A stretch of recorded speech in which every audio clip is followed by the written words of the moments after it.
Hey guys, welcome to a brand new series on my channel. For those of you who are new to my channel, welcome. I've played the first game of Power in the Flowers series. This is the second game, Flowers Le Volume sur ete. I'm also streaming this on Twitch, twitch.tv/Fudce. I'm recording it for YouTube, youtube.com/Fudce. So whichever one of those you're watching me on, welcome. I do plan on recording these frequently on Twitch and uploading them to YouTube, 2 episodes a week. So without further ado, let's get into it, shall we? This is a Yuri visual novel. There shouldn't be any explicit stuff going on. Lots of innuendo and suggestive behaviour. So you have been warned. But it's a nice, sweet story from what I've been told. The first one was very sweet. Let's get into it, shall we?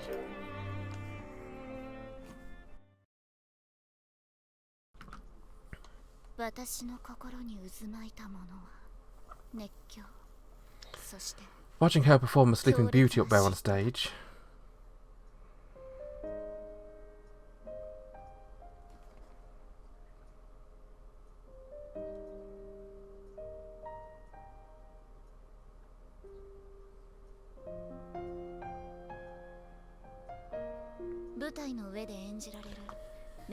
There swelled within me a feverish excitement. In the role of Princess Aurora, she spun in pirouette after passionate pirouette, her hand gracefully outstretched as though to fan the flames of my desire. Why? Why does my chest feel so tight?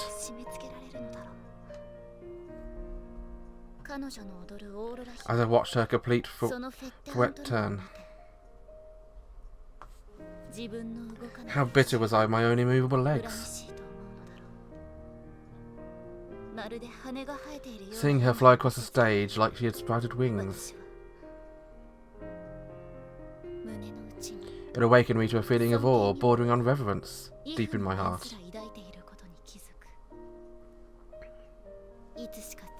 I realised I'd wrap my arms around myself to suppress my trembling.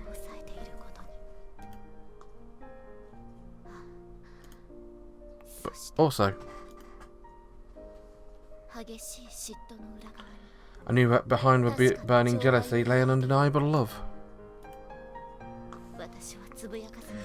I whispered to my lips, unstoppable. I wish. I wish to be up there with her.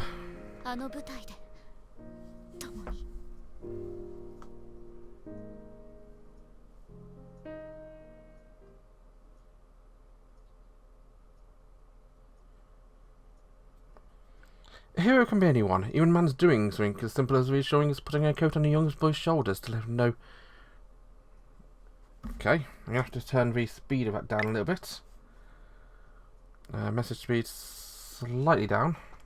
I'm also going to quickly adjust the recording a bit.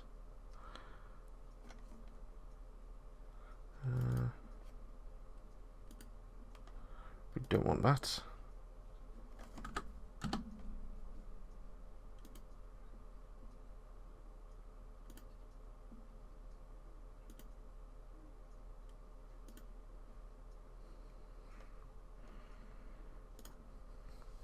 Okay. Suddenly a line from A Dark Knight Rises coming to mind. But it's because I've been thinking precisely the opposite. It's so hot. If anyone tried to put a coat on me on a day like today, I'd give him a real piece of my mind. Outside the window, the verdant trees are bathed in the sunlight.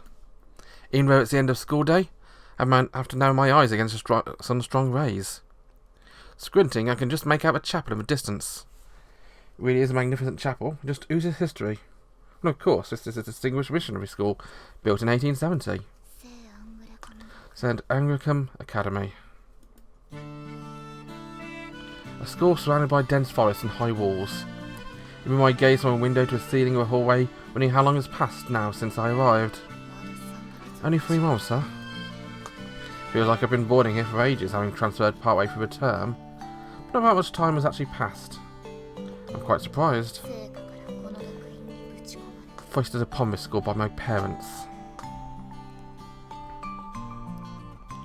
What with my legs, I've been able to attend classroom lessons. Back then I played a little prank while returning some books I'd borrowed from the library. She was the one who figured it out. My bookworm buddy. The face of our little library sprite floats before my eyes. Speaking of figuring things out, a reminder of the 7 mysteries she told me about. Another instance of her playing detective. The 7 mysteries.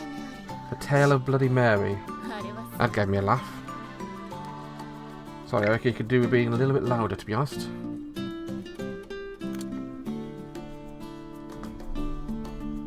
The whole situation has been so laughable, a phrase much ado about nothing springs to mind. My bookworm buddy was always getting herself mixed up in those sort of things.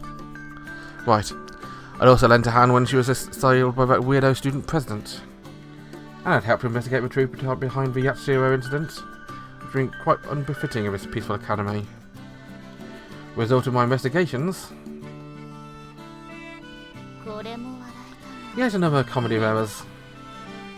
I smile to myself and look up the ceiling as I think back on our efforts to resolve the incident. My bookworm buddy had been deadly serious. Our class president had earnestly offered to forward her own ridiculous deduction. And the other...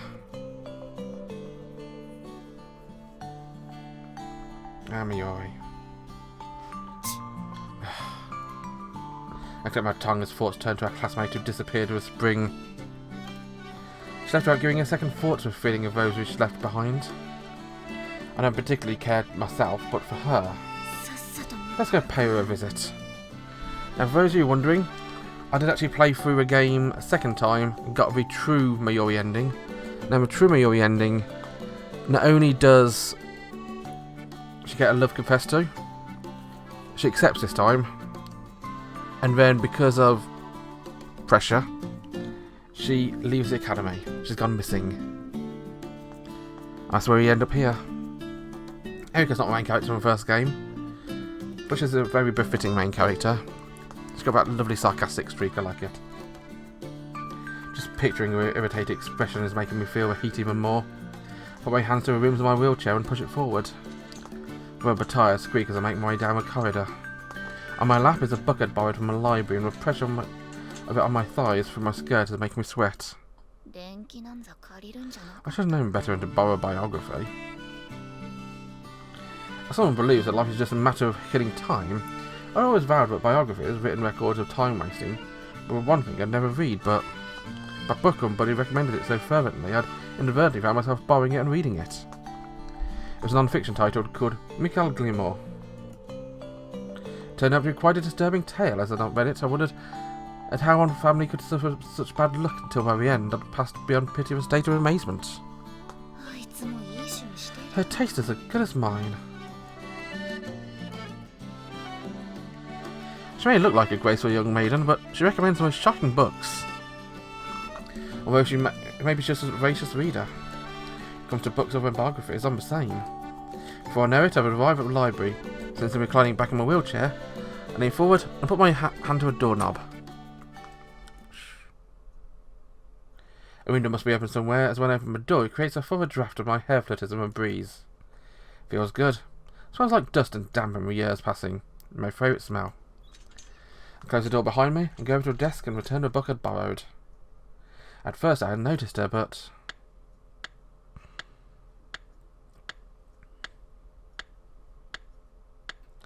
It's there when I find my bookworm buddy, staring fixedly at the metronome, as though it's the first time seeing me in the workings of a clock. Suoh Shirahane. She stares at the device despondently, looking like she's just now realised the truth behind things. I murmur her name to myself and quietly move my wheelchair over to her. With a swoosh, the breeze blows through the room again, ruffling her beautiful long hair. Her skin so pale it's almost translucent, and the melancholic cast of her pretty, delicate features only serves to heighten the impact. Anyone would agree she's the sprite of a library. The words have been half in jest, but seeing her like this, she really does have an otherworldly beauty to her. Like she stepped in from the pages of a fairy tale into a real life. Maybe I should try growing my hair out too. This thought strikes me as a long black hair sways in the breeze. I've never been jealous of another girl's looks, but just the sight of Shirahane's hair almost elicits a sigh from my lips. That fine and glossy black hair is a true symbol of femininity.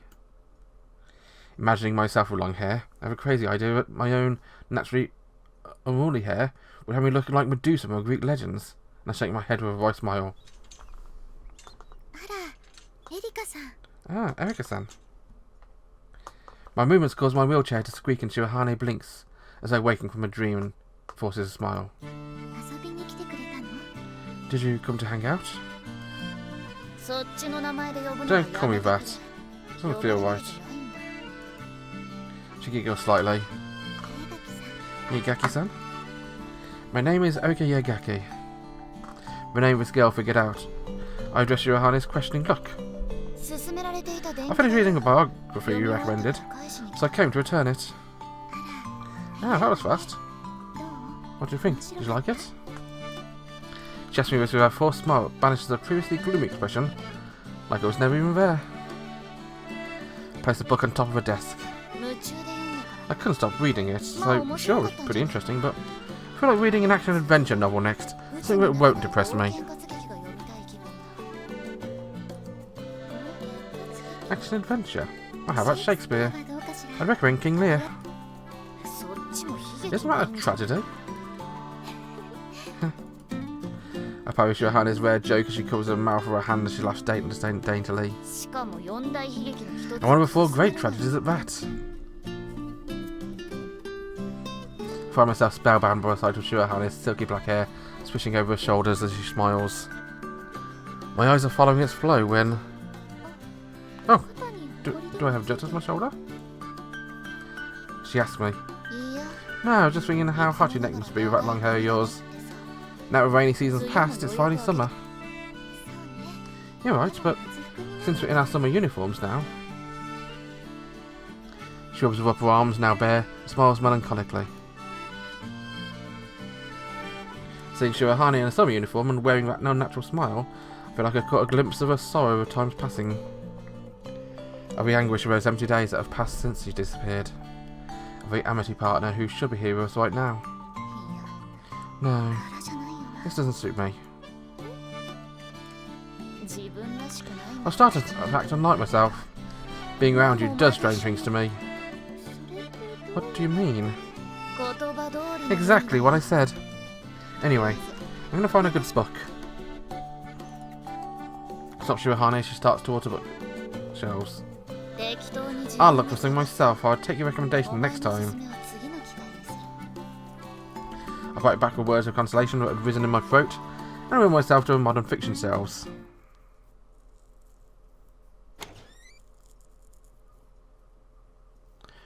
When I open the window in my room, the rays of the evening sun filter in, along with the air outside, which is finally starting to cool. It's hot, but at least it isn't humid. Perhaps because the academy is situated in a forest, the heat is dry and the humidity low. After a while spent gazing through the open window of the vermilion sky, I noticed my hot bedroom is also beginning to cool. Now then, what to do? There's still a while until bath time.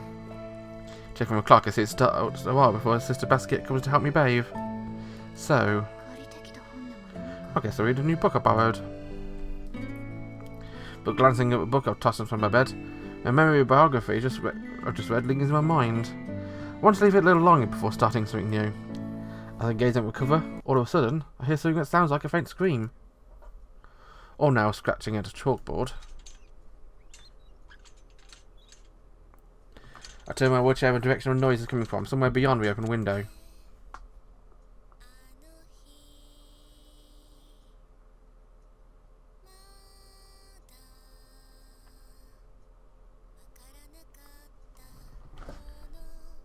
Wait, it's a voice. Is a choir club practicing?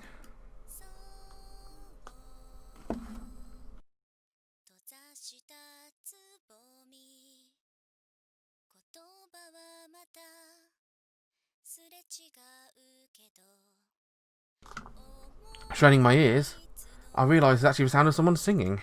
It's quiet, like a radio turned down low, and yet the voice reverberates in my ears and in my heart. Is it because the melody is so sad? This can't be a quiet club. In summer, my window is open whenever I'm in my room.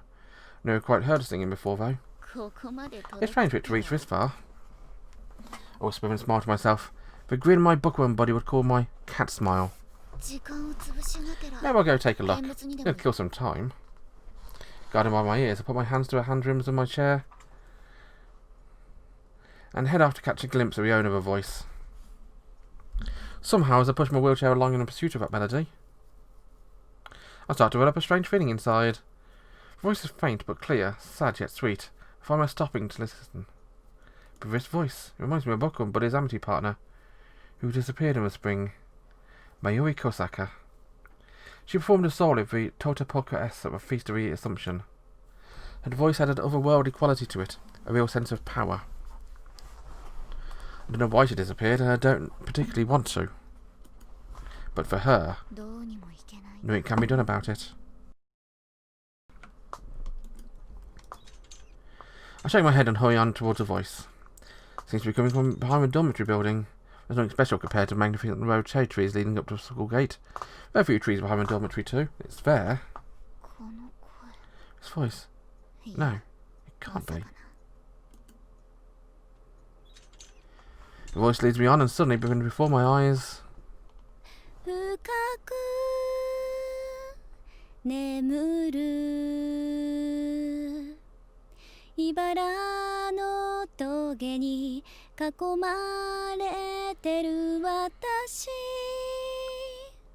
is Yuri Kosaka.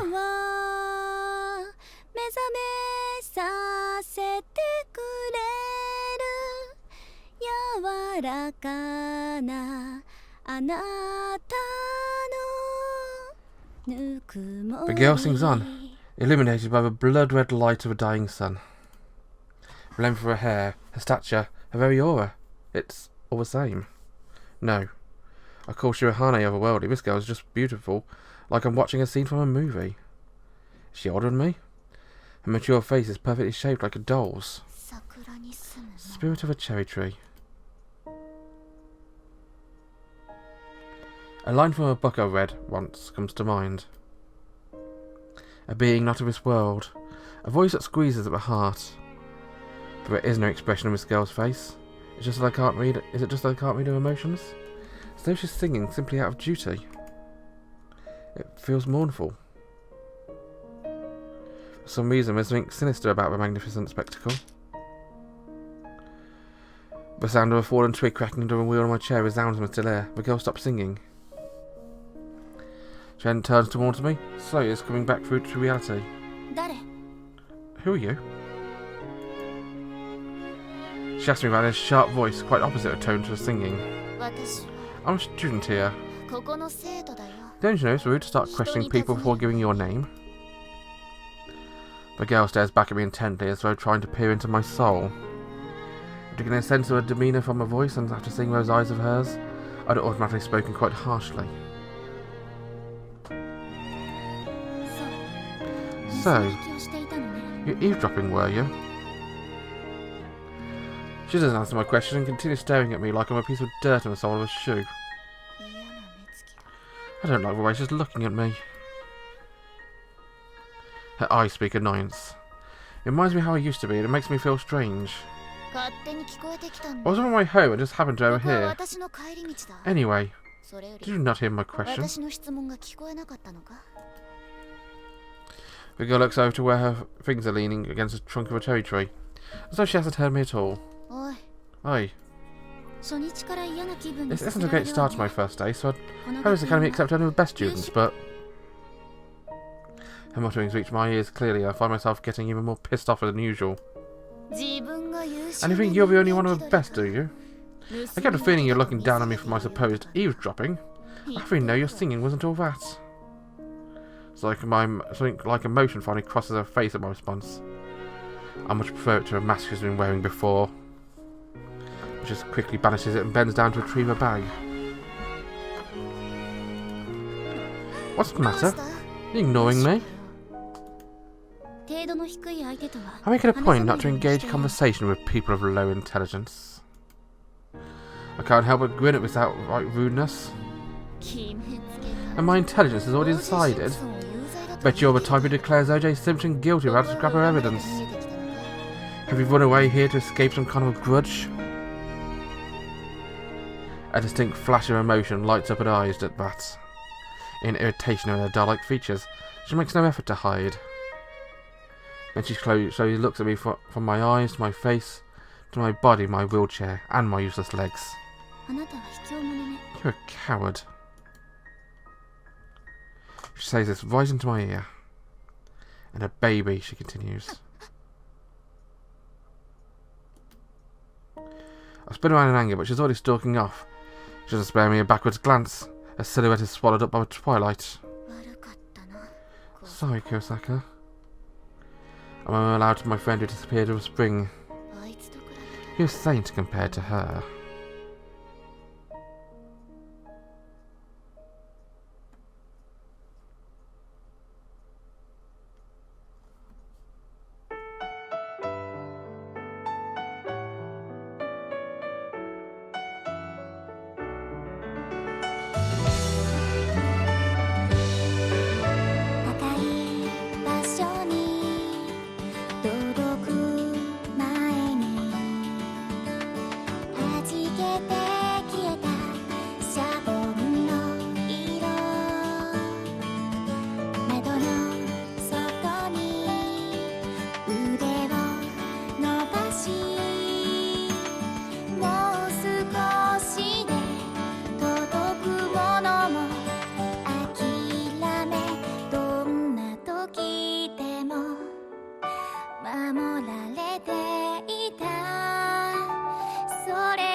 There's a story in Grimm's fairy tales called The Frog Prince. It's famous in Japan too.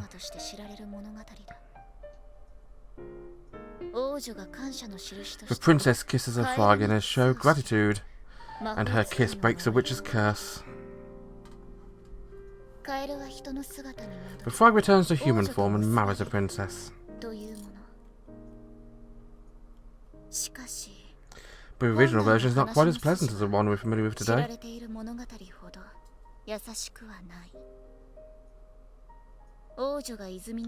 The princess drops a gold ball into a pond. Frog offers to retrieve it for her if she'll become his friend.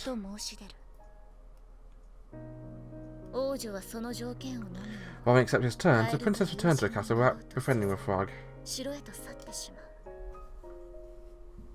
The story begins now as a poor little frog, waiting for one who left it behind.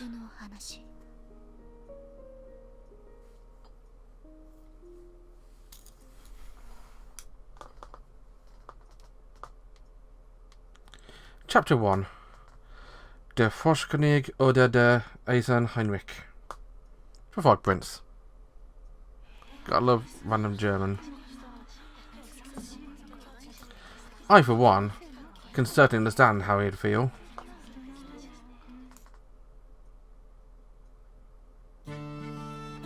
A sea of curious eyes are staring at me. Attending classes rarely, but for once I decided to show my face in the classroom. And with that, I'm actually going to end the episode here, guys. Well, thanks for watching. Join me next time when we'll carry on the storyline a bit. It's off to an interesting start. Erika's a fun main character, and this new girl looks amusing, let's call her. Till then, bye bye.